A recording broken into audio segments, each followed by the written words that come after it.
matin, on va s'arrêter sur la vie de 3 autres personnes.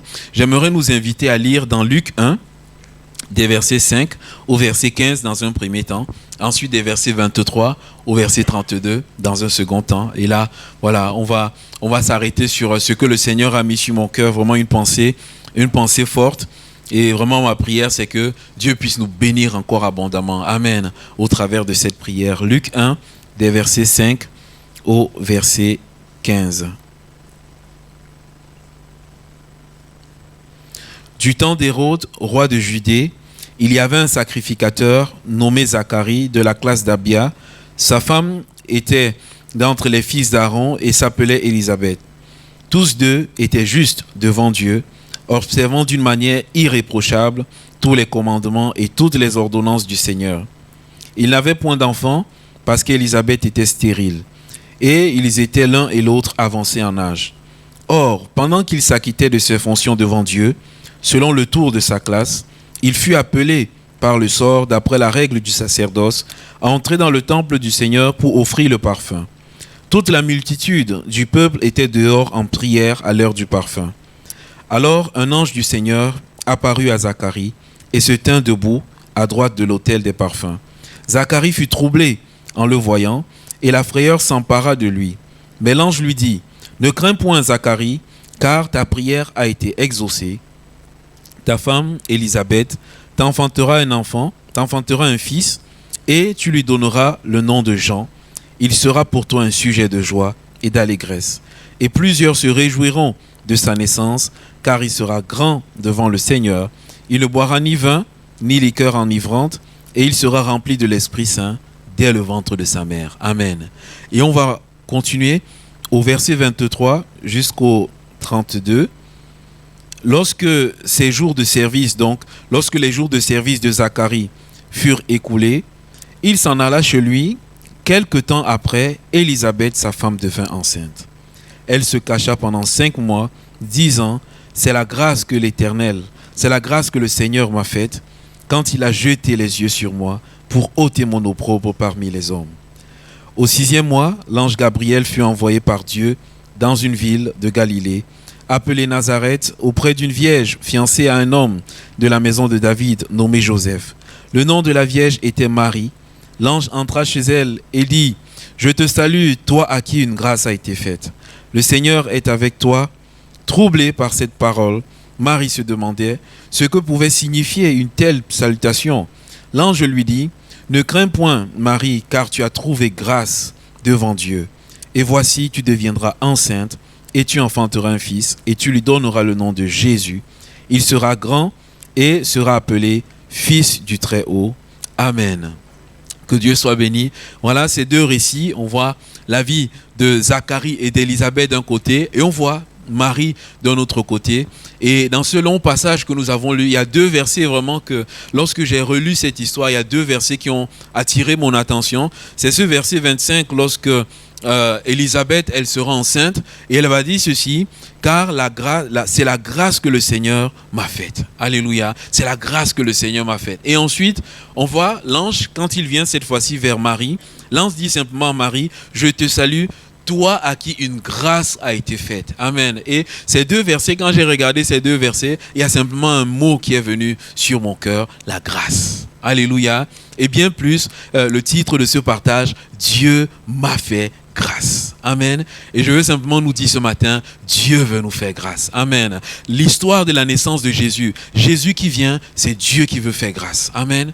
Dieu qui veut nous faire grâce dans plusieurs domaines, et simplement de nous dire ce matin, de pouvoir prier, de dire: Seigneur, je vais écouter ce message. Seigneur, je m'attends à ce que tu me fasses grâce. Seigneur, je ne sais pas quelle grâce est-ce que tu vas me faire, mais je veux m'attendre à cette grâce. Alléluia. Donc c'est vraiment la pensée de ce matin. Et Dieu qui nous fait grâce, c'est parce que Dieu, c'est un Père. On a chanté plusieurs chants où on voit vraiment béni donc sans cesse ce Père qui chaque jour, alléluia, compte les bienfaits. La Bible dit que Dieu, c'est le Père des lumières, non seulement chez lequel il n'y a aucun nombre de variations, mais c'est le Père de lumière duquel descend tout don parfait et toute grâce excellente. Amen. Seigneur, merci parce que de toi vient des grâces excellentes. Et Seigneur, nous voulons que ces grâces-là soient déversées dans nos vies. Amen. On voit la vie de Zacharie et d'Élisabeth.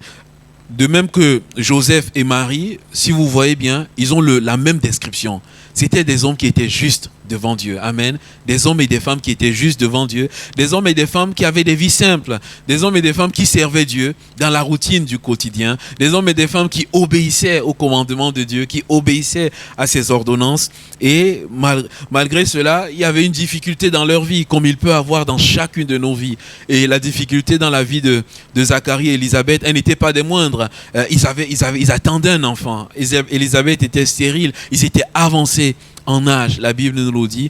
Très certainement, ils avaient prié plusieurs fois. J'imagine Élisabeth naissant dans une famille. La Bible dit, elle est fille d'Aaron. Non pas fille d'Aaron, directement de Aaron, mais elle est descendante d'Aaron. Donc, elle est née dans une famille de sacrificateurs. Amen. Je m'imagine mal que Élisabeth, depuis sa tendre enfance, n'ait pas appris à prier. Alléluia. Amen. Depuis sa tendre enfance, elle a appris à prier, à servir Dieu. Zacharie encore, c'est particulier. Zacharie, il fait partie d'une descendance de sacrificateurs. Donc très certainement, ce sont des personnes qui priaient le Seigneur. Et peut-être par rapport à cette situation, ils avaient tellement prié le Seigneur, mais jusque-là, il n'y avait pas eu de solution. Mais voilà que un beau jour, le Seigneur, qu'est-ce qu'il va faire? Il va faire grâce. Amen. Bien-aimés, sachant que quand une femme, dans leur époque, était stérile en fait, c'était l'opprobre. Dans ce verset 25, elle dit, le Seigneur a ôté mon opprobre. En fait, c'était une honte, vraiment un sujet de mépris. C'est quand on les regardait vraiment avec condescendance.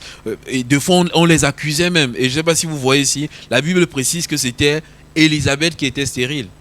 La stérilité aurait pu venir aussi de l'homme, parce que c'est aussi une possibilité. Mais on précise bien que c'était elle. Donc on voit peut-être qu'elle était rejetée, méprisée, regardée d'une façon particulière. Mais ici, la Bible nous dit simplement, on ne sait pas depuis combien de temps ils ont prié, mais un beau jour, alors que Zacharie était dans le temple, il faisait ce qu'il avait l'habitude de faire. L'ange va venir. Alléluia. L'ange va venir et l'ange va faire grâce. Et Élisabeth lui dit, une grâce m'a été donnée. Et je vais simplement dire, dans un premier temps, la grâce de Dieu, bien-aimé, elle vient dans nos vies quand on ne s'attend pas. Alléluia. C'est quand on ne s'attend pas. Peut-être quand on est déjà désespéré. Peut-être quand on est déjà au bout du bout. Peut-être quand on est déjà prêt d'abandonner. Mais en même temps persévérant toujours, c'est là que la grâce de Dieu vient. Alléluia. Et c'est là qu'on peut encore la savourer d'autant plus. Parce qu'on se dit, mais Seigneur, je ne m'attendais même plus à ce que tu interviennes. Mais voilà, tu interviens, tu transformes toutes choses, tu me rends heureuse, que ton nom soit béni. Amen. Et ça nous dit ceci, c'est que le temps est entre les mains de Dieu. Alléluia. Le temps n'est pas entre nos mains. Le temps et les circonstances sont entre ses mains. Alléluia. Alors, bien-aimés, faisons confiance à notre Seigneur, attendons-nous à lui et de dire, Seigneur, je ne veux pas te donner un temps limité, un temps particulier, de dire, Seigneur, maintenant, mais je dis, Seigneur, dans mon cœur, je suis rempli de foi, de détermination, même si des fois ma foi peut arriver à s'amenuire un tout petit peu, mais je veux dire, Seigneur, je veux me ressaisir et je veux m'attendre à toi. Alléluia, jusqu'à ce que tu interviennes. Ça, c'est la grâce de Dieu qui arrive dans notre vie quand on ne s'attend pas. La grâce de Dieu, quand elle arrive dans notre vie, elle fait ce que Élisabeth dit, la grâce de Dieu, quand elle vient dans notre vie, elle enlève l'opprobre. Amen. Elle enlève la honte. Peut-être sur notre vie, il y a eu la honte, peut-être il y a eu le mépris, mais quand cette grâce-là vient, enlève l'opprobre, elle nous redonne une identité. Elle nous redonne un statut dans la société. Alléluia. Du moins, elle nous donne un statut aux yeux de Dieu, parce que c'est le statut aux yeux de Dieu qui est plus important que tout. Amen. De fois, on peut passer sa vie à vouloir plaire aux hommes, mais qu'en pensez-vous de passer toute sa vie à être agréable aux hommes et d'arriver un jour devant la porte du paradis et le Seigneur dit, tu ne m'as pas été agréable. J'ai dit, Seigneur, je préfère être agréable toute ma vie et arriver et être accepté. Mais je préfère encore les deux, être agréable à Dieu et être agréable aux hommes. Alléluia. Parce que la Bible dit ceci, c'est que Jésus grandissait en stature, en grâce et en sagesse devant Dieu et devant les hommes. Amen. Il était agréable à la fois à Dieu, il était agréable à la fois aux hommes. Mieux vaut les deux. Amen. La grâce de Dieu, quand elle vient, elle enlève l'opprobre. L'opprobre d'Élisabeth, c'était sa situation. Mais, bien aimé, l'opprobre aussi dans notre vie peut prendre plusieurs noms. Il peut y avoir des situations dans notre vie qui sont des sources d'opprobre, de mépris, de calomnie, des choses que les gens racontent sur nos vies. L'opprobre, ça peut être une maladie. L'opprobre, ça peut être une difficulté. L'opprobre, ça peut être une faiblesse. Je peux être dans une faiblesse et à cause de cette faiblesse-là, en fait, on se moque de moi, on se rit de moi, on me regarde d'une certaine façon. L'opprobre, ça peut être aussi ça. Ça peut être une limitation. L'opprobre, ça peut être aussi une situation incompréhensible aux yeux des hommes. Alléluia. On ne comprend pas, mais on me regarde d'un mauvais œil, d'une mauvaise façon. Bien aimé, ça aussi, c'est l'opprobre. Mais laissez-moi vous dire que dans ces temps d'opprobre, on n'est pas oublié de Dieu. Alléluia. Dieu se souvient de nous. Et un jour ou l'autre, Dieu va manifester sa grâce et nous sortir de cette situation. Peut-être Dieu ne changera pas la maladie. Peut-être Dieu ne changera pas la difficulté dans laquelle nous sommes. Mais quand la grâce de Dieu va arriver sur notre vie, nous serons dans une situation de paix, de joie, de sérénité, de telle sorte que même les gens qui vont nous regarder, ils seront, ils seront étonnés, ils vont même pas comprendre, de dire mais comment cette personne est dans cette situation, mais elle continue de persévérer. Comment cette personne est dans cette situation, mais on continue de voir la bénédiction de Dieu qui descend sur la vie de cette personne, qui l'inonde. Des fois on peut dire mais c'est une injustice que cette personne est dans cette limitation, dans cette faiblesse. Mais elle est tellement bénie de Dieu. Alléluia. Bien aimé, ça c'est la grâce de Dieu qui va enlever l'opprobre. Amen.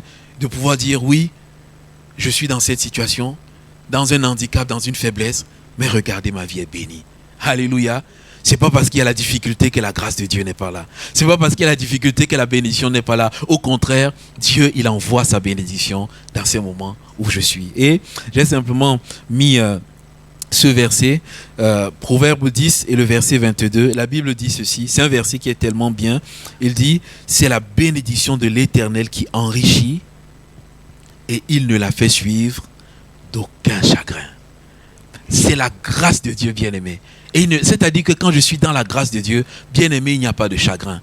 Même si la situation ne change pas. Les autres peuvent peut-être avoir le chagrin pour moi. Ils peuvent avoir la douleur pour moi. Je peux simplement leur dire, mais pour moi, ne vous inquiétez pas. Alléluia. Je n'ai pas de chagrin à l'intérieur de ma vie parce que je suis béni, archi béni de Dieu. Alléluia. Bien-aimé, serrons cette parole sur notre cœur. La bénédiction du Seigneur, c'est l'essentiel, c'est sa grâce. Il y a une autre forme d'opprobre. Cette autre forme d'opprobre donc que je souligne, c'est celle de Marie. Marie, il y a une opprobre qui est là. Elle ne connaissait pas, elle n'était pas mariée. Mais voilà que par la puissance de Dieu, elle tombe enceinte. Or, on sait une chose, c'est que des femmes qui étaient dans cette situation, c'était des femmes qui étaient rejetées parce qu'on se disait, voilà, il doit avoir des erreurs, une faute et tout. Voilà, elles étaient mal regardées. Et à la limite, selon l'Ancien Testament, ces dames devaient être lapidées. Mais ici, il y a quelque chose de particulier. C'est que l'opprobre qui est là ne vient pas de l'homme, mais c'est une opprobre qui vient de Dieu. Alléluia. Des fois, le Seigneur peut nous mettre dans une situation d'opprobre. Est-ce que vous le croyez, bien-aimé? C'est possible. Amen. C'était une belle opprobre parce qu'elle portait Jésus en elle. Alléluia.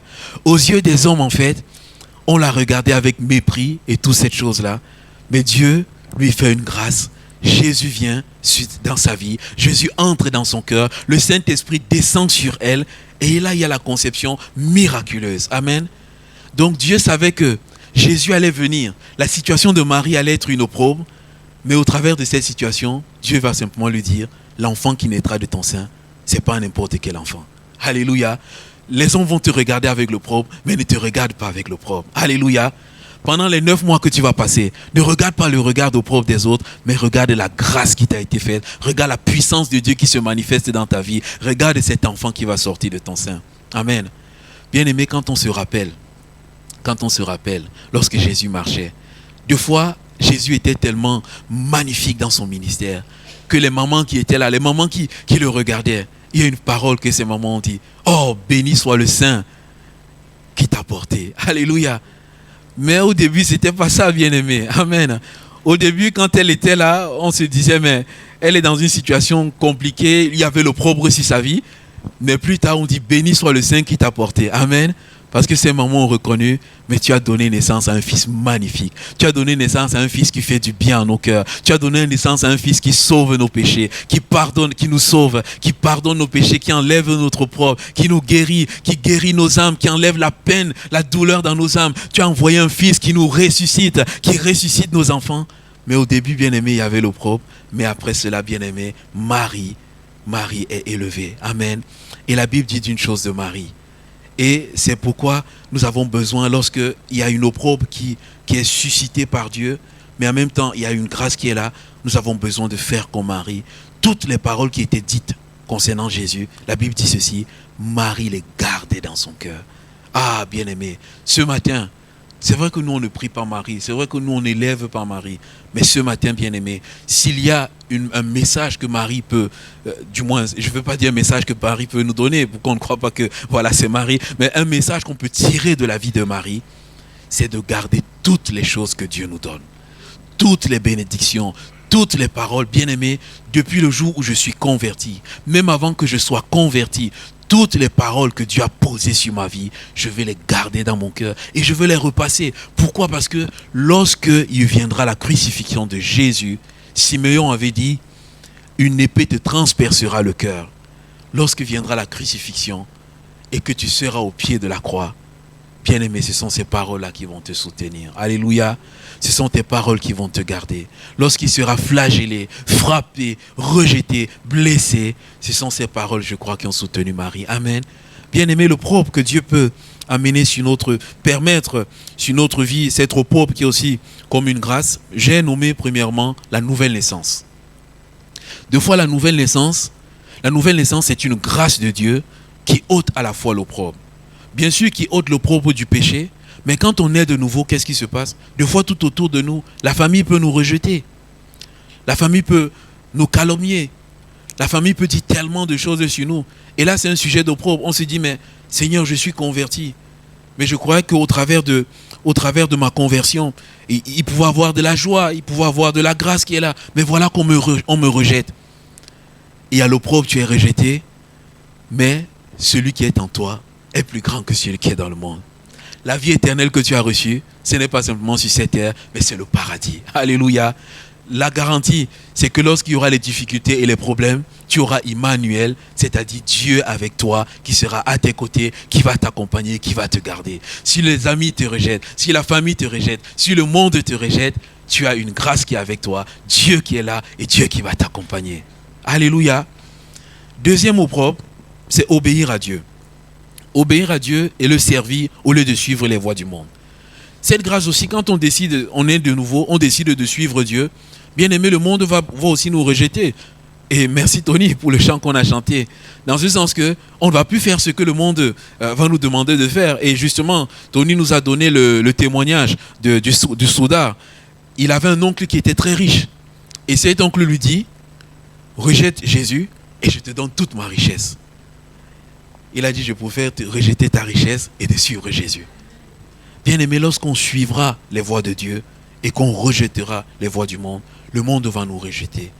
On sera un sujet d'opprobre, de moquerie, mais bien aimé, tenons ferme, parce que la grâce de Jésus est beaucoup plus grande que ce que le monde peut nous offrir. Alléluia. Ça peut être aussi, j'ai cité, servir Dieu. Servir Dieu de quelle façon? Servir Dieu, je suis né de nouveau, j'avance avec le Seigneur, je me mets à servir Dieu. Et voilà qu'un jour, le Seigneur m'appelle dans un ministère particulier. Il m'appelle pour être pasteur, il m'appelle pour être apôtre, il m'appelle pour être missionnaire. Et là, le Seigneur, j'ai un beau travail. Je travaille dans une compagnie pétrolière. J'ai un beau poste. Je touche 45 000 € par an de salaire. Chaque année, j'ai une augmentation. J'ai un beau poste. Et là, le Seigneur Jésus dit, laisse tout ça, viens et suis-moi.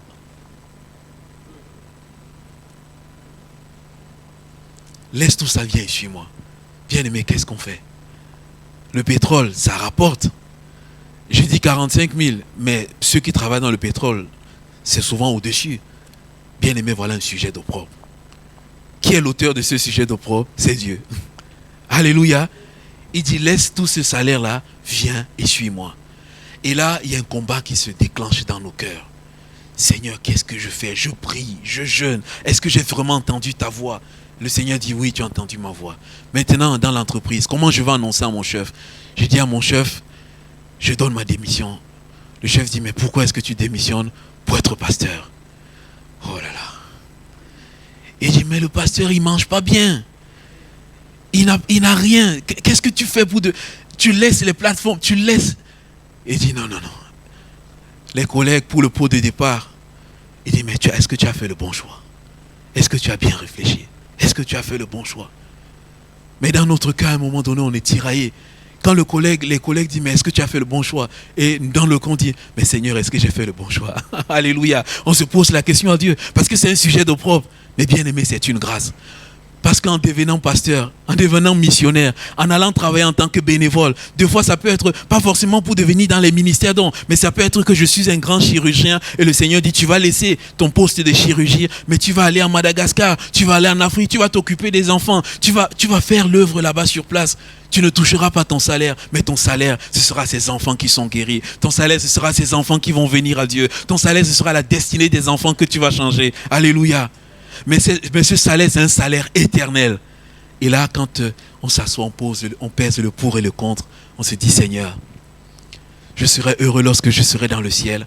Je verrai ces enfants qui viendront et qui me diront, docteur, c'est grâce à toi que j'ai un jour vu l'amour de Dieu. C'est dans tes yeux que j'ai vu l'amour de Dieu, que je me suis donné à toi, que j'ai été guéri et maintenant je suis ici au paradis. Voilà le salaire. Alléluia. C'est l'opprobre de Christ. Amen. Cet opprobre-là, bien-aimé, soyons prêts à le porter, mais sachant que la grâce de Dieu, elle n'est suivie d'aucun chagrin. Amen. Que Dieu nous bénisse. Peut-être que avec l'année qui va arriver, peut-être, bien aimé, le Seigneur mettra des paroles sur notre cœur. Ça peut arriver que le Seigneur nous demande de quitter notre emploi, bien aimé, mais soyons simplement sûrs que ça vient de Dieu, mais soyons rassurés parce que la grâce de Dieu va nous donner d'être en paix. Alléluia. Bien aimé, je connais notamment aujourd'hui, on a un collègue pasteur qui travaille dans une grosse entreprise, mais un jour, le Seigneur avait mis l'appel dans son cœur à l'âge de 17 ans. Mais le Seigneur a permis qu'il aille travailler dans une belle situation. Mais un jour, le Seigneur lui a dit, tu quittes cela et tu viens me servir. Ça a été la même réaction que je vous ai dit. Mais aujourd'hui, bien-aimé, les portes qui lui sont ouvertes, bien-aimé, ces portes ne sont pas ouvertes à tout le monde. Amen. Dieu lui ouvre des portes, des places les plus élevées dans notre pays. Alléluia. Mais il est un simple pasteur. Amen. C'est ce que la grâce de Dieu peut faire. La grâce de Dieu enlève le propre de notre vie. Mais j'aimerais aussi nous dire, c'est que la grâce de Dieu, c'est un cadeau. Alléluia. Des fois, on parle de Noël et je suivais encore le journal hier. Et au journal, il disait le 25 va arriver, les enfants vont s'attendre à aller recevoir les cadeaux. Peut-être c'est près du sapin, peut-être c'est dans la chambre, peut-être c'est en dessous du lit. Noël, c'est quelque chose qui est bien pour les enfants. Voilà. Les enfants attendent le cadeau. Quel est le cadeau que le père ou la mère a préparé? Mais Noël, c'est le cadeau de tous les cadeaux, le cadeau de Jésus. Ce cadeau, un cadeau par essence, c'est quelque chose qui est gratuit. C'est-à-dire que, bien aimé, ça ne dépend pas de nous. Alléluia. Mais ça dépend de Dieu. C'est vraiment ce que j'aimerais vous dire ce matin. C'est que la grâce, ça ne dépend pas de Zacharie et d'Élisabeth. C'est pas parce que Zacharie a prié, c'est pas parce que Élisabeth a prié que Dieu leur a donné un enfant. Alléluia. Ce n'est pas principalement à cause de ça. C'est parce que c'est Dieu fait un cadeau. Amen. C'est pas parce que l'enfant a eu des bonnes notes que le père donne des cadeaux. Non. Le père, il est content et il veut faire un cadeau à son fils. Amen. Bien sûr, quand l'enfant a eu des bonnes notes, le père peut aussi donner un cadeau. Et il encourage, c'est une bonne chose. Mais par-dessus tout, la grâce, c'est un cadeau. Alléluia. Et, bien aimé, ça ne dépend pas. On voit Marie. Regardez Marie. Qu'est-ce que Marie a fait pour être celle qui porte Jésus? Elle n'a rien fait. Moi, je crois qu'à Jérusalem, il y avait beaucoup de filles aussi qui étaient jeunes, qui étaient dans l'état de Marie, qui marchaient pieusement avec Dieu. Mais pourquoi est-ce que Dieu, dans toute cette foule-là, on est nombreux aujourd'hui, pourquoi Dieu vient et Dieu dit simplement, j'ai décidé de bénir promesse aujourd'hui? Mais Seigneur, nous sommes nombreux. Tu aurais pu choisir Valentine, Seigneur. Tu aurais pu choisir Maman Véronique. Tu aurais pu choisir Isidore, mais Dieu dit simplement, aujourd'hui, j'ai décidé de faire un cadeau à promesse. Alléluia. Promesse dit, mais Seigneur, pourquoi le cadeau? Il dit simplement promesse parce que je t'aime et parce que je veux. Alléluia. Bien-aimés, voilà la grâce de Dieu. Amen. Ça ne dépend pas de nous. Alors, ne nous attendons pas à mériter. Ne nous attendons pas à dire que voilà, Seigneur, parce que je suis pieux et tout ça. Non, non, non. Ne nous attendons pas. Mais par contre, ce que j'aimerais nous dire, c'est que dans l'attente de la grâce de Dieu, c'est pas parce que la grâce de Dieu, c'est pas un cadeau, c'est un cadeau immérité que nous allons dire, mais je peux vivre comme je veux Dieu me fera grâce. Non, c'est pas ce que je veux dire. Simplement, ce que je veux dire, c'est que Dieu, comme il a dit à Moïse, je fais grâce à qui je veux faire grâce. J'ai compassion de qui je veux avoir compassion. Alléluia. Ça s'appelle la souveraineté de Dieu. Regardez Jacob et son frère Ésaü. Rebecca était enceinte. Et Dieu dit simplement, moi j'ai aimé Jacob et j'ai haï Ésaü. La Bible dit qu'avant que les enfants n'eussent fait quelque mal que ce soit, les enfants n'avaient même pas encore fait du mal. Mais Dieu dit simplement, dans le ventre là, j'ai une promesse par Abraham. J'ai décidé que la personne qui va continuer de perpétrer cette promesse, c'est Jacob et c'est pas Ésaü. C'est ma décision. C'est comme ça. Alléluia. Bien-aimé, deux fois, on peut être béni. Quelqu'un peut être béni. Soyons heureux avec la personne. Alléluia. Ne jalousons pas. Ne disons pas que, mais Seigneur, tu as fait grâce peut-être parce que ça. Peut-être parce qu'elle fait plus, elle fait moins. Non. Disons simplement, Dieu a béni, Dieu a béni. Alléluia. Mon tour aussi arrivera devant le Seigneur. Alléluia. C'est vraiment cela, la grâce. Et dans l'opprobre, je me suis mis ceci, c'est qu'on voit Zacharie, qu'est-ce qu'il faisait? Il n'a pas baissé les bras, il a continué de servir Dieu. Alléluia.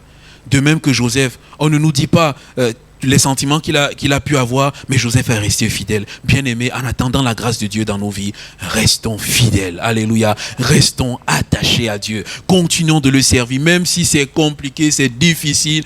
Continuons de le servir parce qu'un jour ou l'autre, Dieu nous fera grâce. Amen. Continuons de rester fidèles. Notre caractère est important. Et une fois que la grâce nous sera faite, je vais faire comme Marie, comme Élisabeth. La Bible dit ceci de Élisabeth. Quelque temps après, Élisabeth, sa femme, devint enceinte et elle se cacha pendant 5 mois. Bien-aimé, quand j'ai pensé à cela, je me suis dit, mais pourquoi Élisabeth se cache? Et il y a une pensée qui est venue sur mon cœur. Élisabeth a voulu savourer la grâce de Dieu. Alléluia. Au lieu d'aller raconter tout le monde, alléluia, je suis enceinte, j'ai un enfant, gloire à Dieu. Non, Élisabeth est restée cachée pendant 5 mois. Elle dit, oh là là, mais j'arrive pas à croire. Je suis enceinte, je n'arrive pas à réaliser. Moi, Élisabeth, moi avancée en âge, moi qui ne pouvais, je suis, oh là là, gloire à Dieu, gloire à Dieu. Elle est dans sa maison, elle s'assoit, elle se lève, elle marche. Pendant qu'elle est en train de préparer pour Zacharie, elle s'élève. Bien-aimée, deux fois la grâce de Dieu, on a besoin de la savourer. Alléluia. Avant d'aller raconter à un frère ou à une soeur, Dieu m'a béni, deux fois j'ai besoin de m'asseoir une semaine. Je savoure la grâce de Dieu, je l'adore, je le bénis, jour et nuit. Je l'élève, je l'exalte. Alléluia, je célèbre cette grâce. Et un jour, je sors. Une fois que j'ai bien savouré, je raconte cela aux autres. Amen. Et quand je lis encore l'histoire, je me rends compte que Élisabeth, elle a fait quelque chose qui est dur, bien aimé. Parce que quand Dieu nous bénit, on a une envie, c'est d'aller raconter partout. Alléluia. Peut-être vous êtes comme moi. Dès que Dieu nous bénit ou Dieu nous donne une révélation, on a envie de dire à notre épouse, mais Dieu m'a parlé. Amen. Mais des fois, Dieu, quand il nous donne une révélation, le Seigneur dit, non, garde d'abord la révélation. Alléluia. Mature, savoure cette révélation, qu'elle va dans les entrailles. On a envie de parler. Quand on lit l'histoire, elle l'a attendu 9 mois avant de raconter. Elle est restée enfermée pendant 9 mois. On n'arrive même pas à le réaliser. C'est la parole de Dieu qui le dit. La Bible déclare que lorsque l'ange a dit au 6e mois à Marie, que voici, ta parente Élisabeth est enceinte. Quand Marie est montée pour aller voir Élisabeth, quand elle est entrée, elle a salué Élisabeth. Le Saint-Esprit, Jean-Baptiste était baptisé du Saint-Esprit dans le sein de sa mère. Alléluia. Une seconde grâce. Arrivée dans la vie de ces dames, elles sont encore restées ensemble toutes les deux. 3 mois supplémentaires. Alléluia. Bien-aimés, ces 2 dames, une vieille et une âgée, elles sont restées 3 mois enfermées pour Marie, 9 mois pour Élisabeth. Louer, adorer Dieu. Amen. C'est après la naissance que Marie, elle est descendue chez elle. Et elle a composé ce magnifique cantique qu'on appelle le Magnificat. Mon âme bénit le Seigneur et exalte mon Sauveur. Alléluia. Il a baissé ses yeux sur la bassesse de sa servante. Amen. Bien-aimés, apprenons à savourer la grâce de Dieu. Apprenons, et je me dis, savourer la grâce de Dieu, c'est comme garder un secret. C'est pas facile de garder les secrets, bien-aimés. Parce que quand on a un secret, des fois, il a envie de sortir rapidement. Mais bien-aimés, quand Dieu vous bénit, gardez-le. Gardez d'abord la bénédiction pour vous-même. Alléluia. Savourez-la. La grâce de Dieu, je vais clôturer ici. La grâce de Dieu, c'est aussi ce que l'ange dit à Marie. L'ange entra chez elle et dit, « Je te salue, toi à qui une grâce a été faite. le Seigneur est avec toi. L'ange lui dit, ne crains point, Marie, car tu as trouvé grâce devant Dieu. La grâce de Dieu, voilà cela. La grâce, le grand cadeau, c'est le Seigneur est avec toi. Alléluia. C'est que Emmanuel est avec toi. Dieu est en toi. Et la grâce de Dieu ce matin, c'est d'accepter Jésus dans son cœur comme son Seigneur et son Sauveur personnel. Alléluia. Marie, elle accepte le Sauveur dans son sein. Nous aussi, le Seigneur nous enjoint à accepter le Seigneur dans notre cœur comme notre Seigneur et notre Sauveur personnel. Amen. Ce Seigneur, une fois qu'il sera dans notre cœur, il va s'appeler en permanence Emmanuel. Il sera toujours avec nous. Bien-aimés, rappelons-nous que nous sommes ceux qui avons été graciés parce que Jésus dit, je serai avec vous tous les jours jusqu'à la fin du monde. Alléluia. Ça, c'est la grâce de Dieu. Amen. Donc, dans nos vies, disons, appelons-nous des graciés. Amen. Appelons-nous des graciés. Et de surcroît encore, cette grâce de Dieu, Jésus qui est avec nous et en nous, par le Saint-Esprit. Alléluia.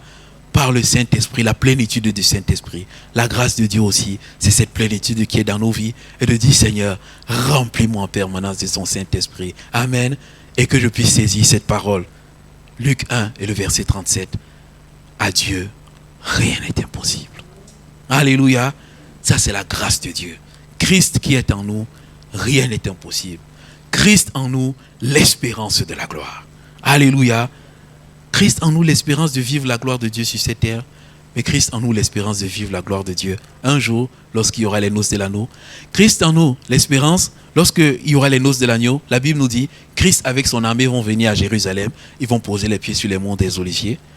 Israël retrouvera la paix du Seigneur. Christ en nous, c'est l'Église qui va faire le royaume, qui va vivre pendant 1000 ans sur la terre avec le Seigneur Jésus. Il va régner. Voilà la grâce de Dieu. Alléluia. Que Dieu nous bénisse ce matin. Amen. C'est simplement ce que le Seigneur a mis sur mon cœur, vraiment de partager cette pensée. Dieu m'a fait grâce et je crois que Dieu va nous faire grâce. Dieu nous a fait grâce ce matin. Cette année qui va arriver, Dieu va encore nous faire grâce. Saisissons cette parole. Amen. Simplement, je rappelle ce matin, la grâce de Dieu, c'est une grâce qui vient au temps de Dieu. On ne s'attend pas. C'est une grâce qui enlève l'opprobre sur notre vie. C'est un cadeau. Sachons la savourer et c'est la présence de Christ dans notre vie, la présence du Saint-Esprit dans notre vie. Amen. Puissions-nous prendre un instant pour bénir Dieu, pour dire merci Seigneur pour Christ qui est là et merci Seigneur pour ta grâce dans chacune de nos vies. Amen. Que ton nom soit béni.